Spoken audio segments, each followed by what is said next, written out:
the Toronto Star, I'm Saba Itazaz, and this matters.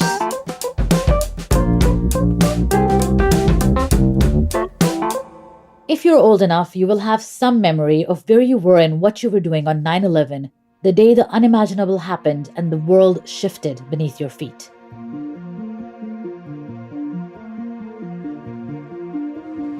I was just a teenager growing up in Pakistan when the World Trade Center in New York was brought down by 2 hijacked commercial planes by members of Al-Qaeda. Almost 3,000 lives were lost. My Muslim identity and the trajectory of my journalism both were shaped by the winds that blew back into my region from the fallout. This is what happened over the next 20 years. Several wars and hundreds of thousands dead, mass displacements, a restructuring of borders, security laws, personal freedoms, and implications for Muslims that continue today.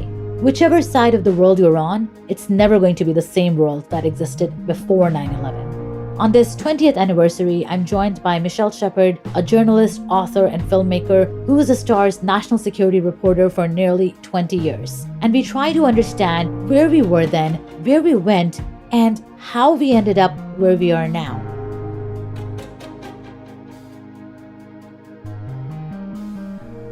Hi, Michelle. It's so good to have you on the podcast.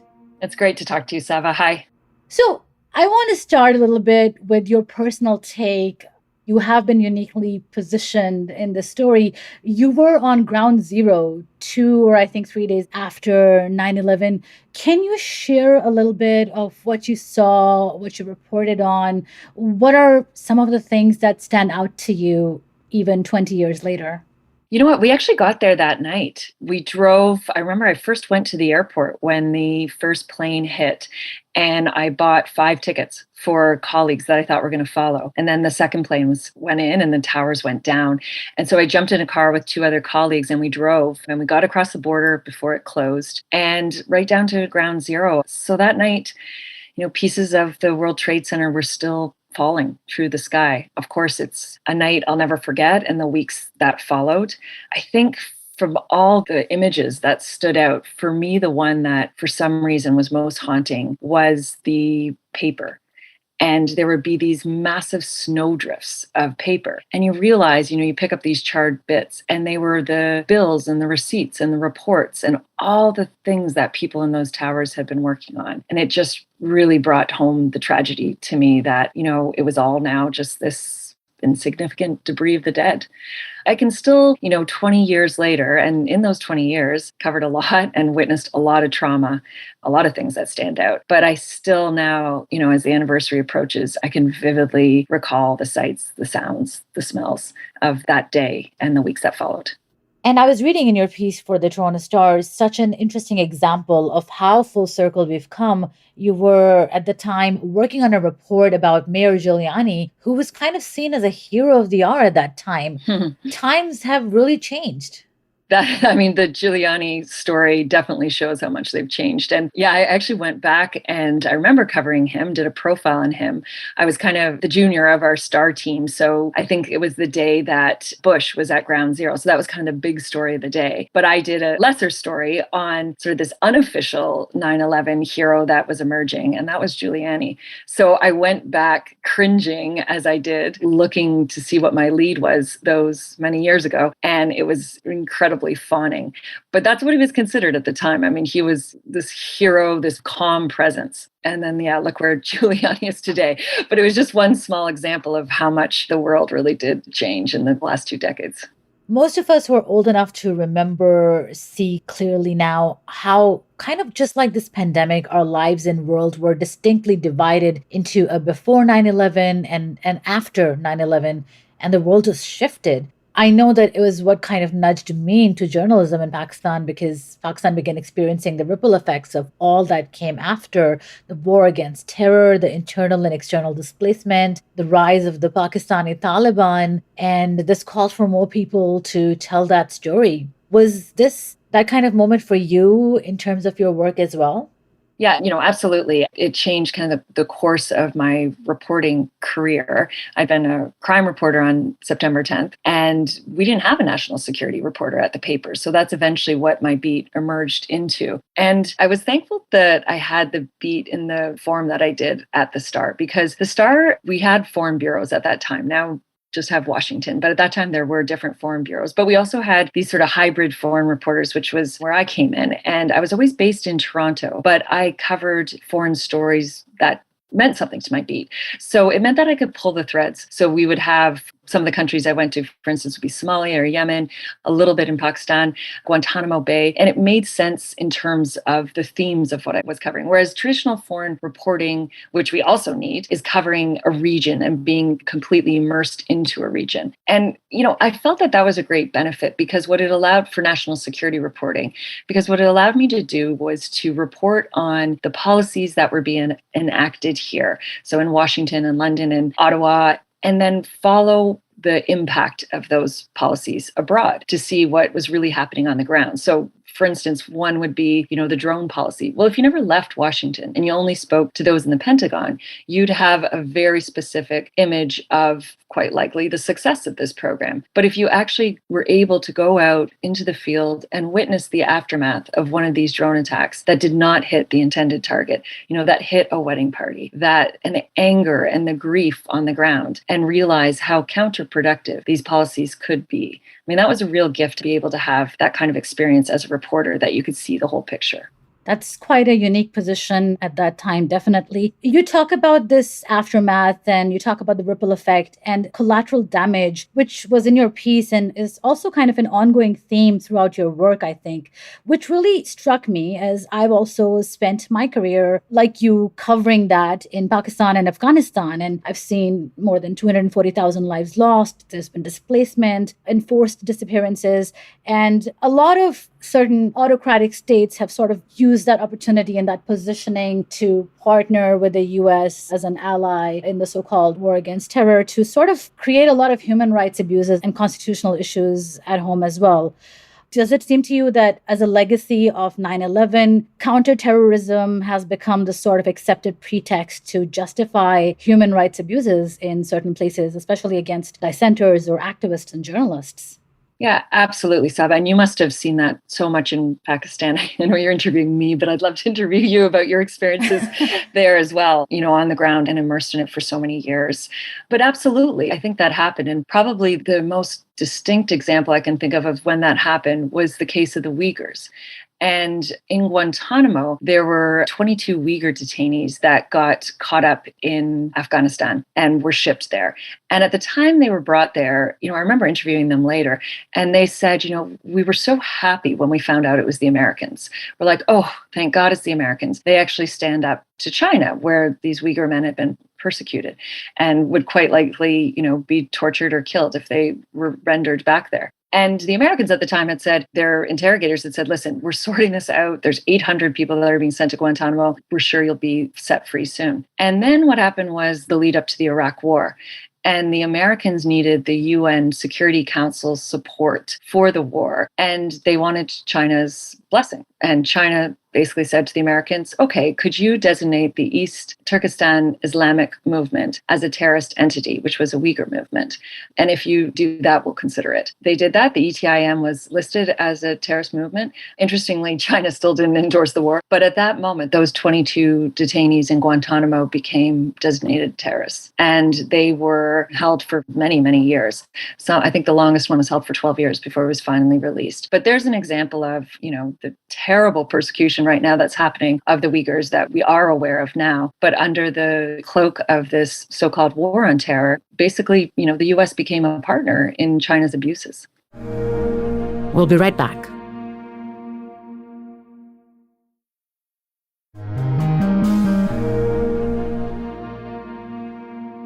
Also, a lot of this policy and the fallout came home to roost as well. What are some of the big changes in the US and Canada and the West, basically, that are now a part of this post-9/11 world? Yeah, it's so interesting when we started, you said, most of us can remember what it was like before. And I'm always fascinated when I talk to classes where, everybody's under 20 because they can't remember. They don't remember all these changes. We're old. Yeah, and it makes me feel incredibly old as well. But it is sort of hard to remember all the things that we have now that have been normalized. I guess probably surveillance is one of the biggest. We've become sort of this surveillance state.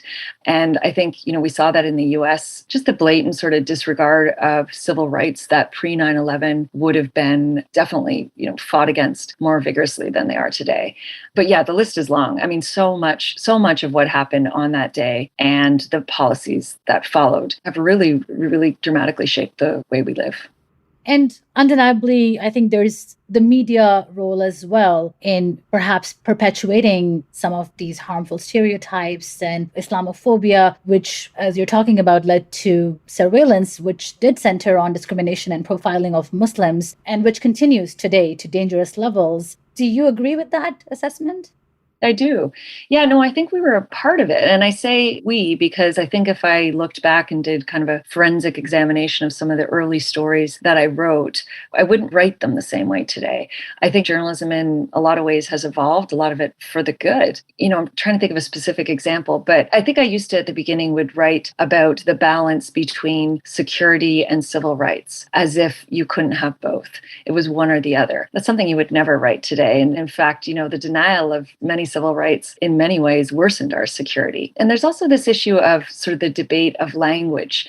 And I think sort of two of the most toxic words after 9/11 were kind of the two big T's, which was terrorism and torture. And how do we define those? And I think for many years at the beginning, when I was writing about Guantanamo or the CIA black sites, my articles would use sort of the Pentagon euphemism, which was that these forces were employing enhanced interrogation techniques. And, that's just something that later was obviously torture, and later we would write it as such. But it took a long time for that to actually enter the stories that we were writing. I mean, there was a real reluctance to sort of call what we saw as it was. And obviously, this was trickling down from official policy levels. I mean, this was especially bad in the US. I remember I was on a fellowship and in a briefing with a State Department official trying to debate drone policy in Pakistan's tribal regions, he goes, "It's simple. We're good guys, Taliban are bad guys, and we bomb the bad guys." This was someone who was involved in policy making at the time. So that sort of gives an idea of the narrative that was prevailing. Yeah, it was just that kind of swaggering, diplomatic, patriotic language that was used so much. And, I think when we look at what's happening in Afghanistan today, and I just touched on this just a little bit in the piece that I was writing, because I actually didn't cover Afghanistan, but I do remember after the bombing started in 2001, 3 or 4 months into it, the Taliban ambassador to Pakistan, Zaif, had made an offer on behalf of the Taliban to negotiate if the Americans would stop the bombing, that the Taliban would cooperate, would hand over bin Laden, Al-Qaeda, those that perpetrated the 9/11 attacks. And at that point, I mean, they were on the back foot. They had very little power.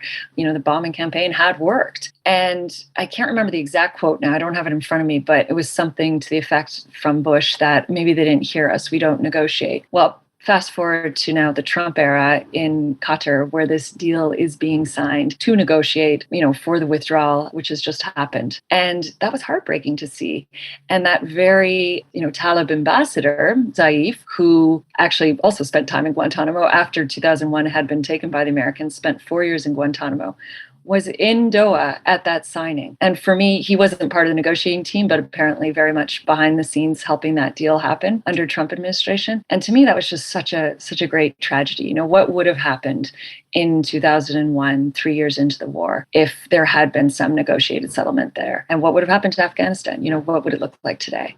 And following up with that, present company excluded, but do you think one of the great failures of US and to some extent Canadian policy and the media especially has been to sort of refuse to listen to what the people on the ground are saying, for example, in Afghanistan and Pakistan and other countries too. And I've felt this since coming here, this disconnect, it's still there. Even now, I've seen the larger part of the conversation conveniently shifting to discussing the Taliban 2.0, if they've changed or not.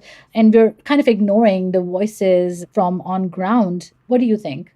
Yeah, no, I absolutely agree. And, maybe not present company excluded. As I said, looking off back over the body of your work, you're very much influenced by where you are. And I'm sure there are times when you're in a silo, speaking only with Western security officials or diplomats, and you're just getting one side of the picture. So I think that's why it's so important that foreign reporting continues. And unfortunately, there has been a decline in that simply just because of resources. But I think there are so many opportunities now to partner, Western reporting with local reporting so that you are getting all sides, because there's just no way to understand what's going on the ground unless you have people on the ground. And, this pontificating from 30,000 feet is very dangerous. Absolutely.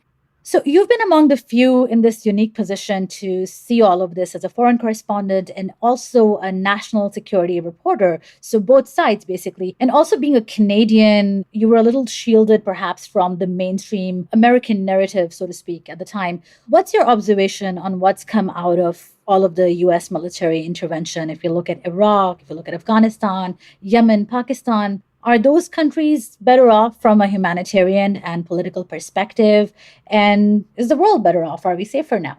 Yeah, I mean, I can only sort of look through the lens that I did reporting of as a national security reporter and looking at the terrorist groups and how they came to power. And on that, absolutely not. I mean, Al-Qaeda was a relatively small group that perpetrated a horrific attack on 9/11. But if you look what happened after that in terms of the wars that were fought around the world and the policies that in many cases made the problem worse, the groups has grown tremendously. I mean, I watched the rise of Al-Shabaab in Somalia, Al-Qaeda in the Arabian Peninsula, in Yemen. Then we got ISIS. I mean, definitely it became sort of this domino effect. And in that sense alone, I would say that, no, the world is not a safer place since 9/11. Is there some sort of silver lining in terms of lessons learned where we can apply the findings of the foreign counterterrorism policy to come out of 9/11 now on the domestic front against rising homegrown terror? As intelligence agencies say, that's the number one threat now, right? Yeah, I think that has finally been appreciated. I'm actually working on a podcast about white supremacists and the rise of the neo-Nazi accelerationists now. And I think it's taken a long time, but I think there is a greater understanding of this type of far right terrorism. And, I think there was a time when the media saw that, certainly various, civil rights groups that are looking into this threat and academics were, raising the alarm over this. But I do think now, at least in certain countries, ours included, Canada and the US, that law enforcement is starting to really track this and get inside. And I have to say, from what I've learned just over the last couple of years of looking into this, it is pretty chilling. And I wish that we had started covering it a bit earlier. These terrible images we're seeing from Kabul airport just recently, did they seem kind of inevitable to you? Like this was kind of baked into the beginning when the loss and trauma of 9/11 began just rippling out? Can we ever really measure the entirety of the loss? I don't think we can measure the entirety of the loss. And I think, nobody's going to forget those images from the Kabul airport. I think, what did surprise many people was, of course, the speed with which the Taliban was able to take Kabul. But anybody who knows history and I guess who had the courage back after 9/11, such as Barbara Lee, the congresswoman who, said, let's just take a break here. Let's just take a step back, not let our fear and our emotions guide us. They could have predicted some of what has happened. I was on a panel with journalists. We were talking about some of the lessons learned. And there was a journalism professor, and she was asked, what do you tell your students now in terms of going forward, how to do reporting better, how to cover these issues better? And she said, just know your history. We go to journalism school and we learn the craft of writing and how to do interviews and all those skills that we need. But she really encouraged those who go into journalism to look at the wider picture, know history, know the geopolitical, terrain, know economics, and bring all that context to your reporting so that it is nuanced and it is thoughtful. And really, there is not, a better time to be doing that than now, where we don't have a lot of that in-depth reporting happening. Mm-hmm. And that history aspect is so important. To me, these are the defining images of how history came to a full, terrible circle. I remember being horrified by that picture of the falling man from one of the towers that's famous now. And now we have another image of a falling Afghan man out of a departing American plane that will forever mark this moment for us. Yeah, I mean, both terrible, civilians caught up in this war. And I think, yeah, certainly that was my first thought too. When I saw that footage of the plane, I thought of those jumping from the towers. And it was, yeah, it's the two images you're never going to forget. And they just, bookend these terrible 20 years. Thank you, Michelle, for your time and for such a thoughtful conversation. Thanks so much. I really enjoyed being here. I was speaking to Michelle Shephard. She's an award-winning journalist, author, and filmmaker who was the Star's national security reporter for almost 20 years. That's it for today. Thanks so much for listening. I'm your host, Sabai Tazaz.